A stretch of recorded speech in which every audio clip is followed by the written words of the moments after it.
My sheep hear my voice. I know them and they follow me.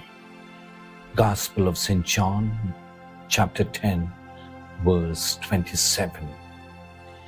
Have you ever wondered, my dear friends, what makes a truly great leader? Is it power? Is it authority? Is it wealth, influence, or popularity?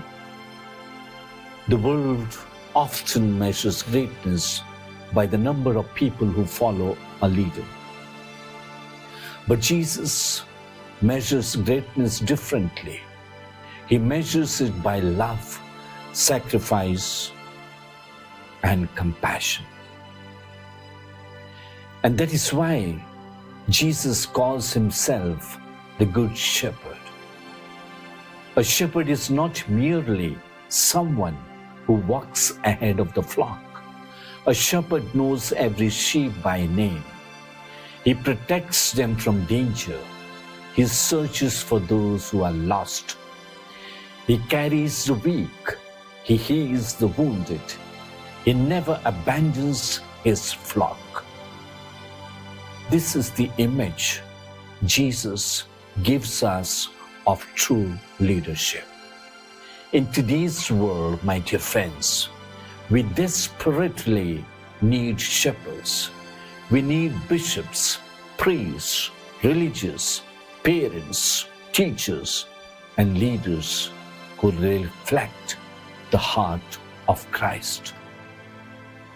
A shepherd's first responsibility is not administration, it is love. People may forget our titles, positions, and achievements, but they never forget how we made them feel. Pope Francis once said, "The shepherds must have the smell of the sheep." In other words, they must live among the people, share their joys and sorrows, understand their struggles, and accompany them on their journey of faith. A shepherd cannot lead them from a distance. He must walk with people. He must listen before he speaks. He must understand before he judges.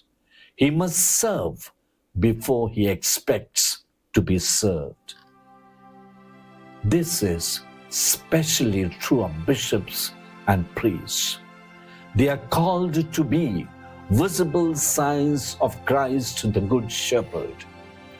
A bishop is not merely an administrator of a diocese. He is a father to his people. He must care for the poor, comfort the suffering, encourage the young, strengthen families, and be a voice of hope in difficult times. As St. Augustine, one of the greatest bishops in the history of the Church, once said, "For you, I am a bishop, but with you, I am a Christian." What humility, my dear friends. Augustine understood that before being a leader, he was first a disciple of Christ. This is a lesson for all leaders. Leadership begins not with authority, but with the discipleships. Before we can guide others, we must first follow God to guide us. The life of St. John Bosco offers another beautiful example. He dedicated his life to poor and abandoned children. He once said, "It is not enough to love the young. They must know that they are loved." How relevant these words are today. Many people around us feel lonely, ignored, and forgotten. They are searching for acceptance, encouragement, and understanding. A good shepherd makes people feel loved. A good shepherd notices the person standing alone. A good shepherd reaches out to those who feel excluded. A good shepherd never overlooks the suffering of another. Mother Teresa expressed this truth beautifully when she said, "Not all of us can do great things, but we can do small things with great love." Every act of kindness becomes a form of shepherding. Every encouraging word becomes a form of shepherding. Every gesture of compassion becomes a form of shepherding. Perhaps the greatest challenge facing leaders today is the temptation to seek recognition, personal success, and one's own comforts. The Good Shepherd, Jesus, teaches a different way. Jesus did not come to be served, but to serve. He washed the feet of his disciples. He welcomed sinners. He forgave his enemies. He carried his cross. And ultimately, he laid down his life for his flock. True leadership, my dear friends, always involves sacrifice. The question is, how many of us can do this? A shepherd who thinks only of himself ceases to be a shepherd. A shepherd must be willing to give his time, energy, comfort, and sometimes even his reputation for the good of those entrusted to his care. But this message is not only for bishops and priests and religious, but every one of us is called to be a shepherd.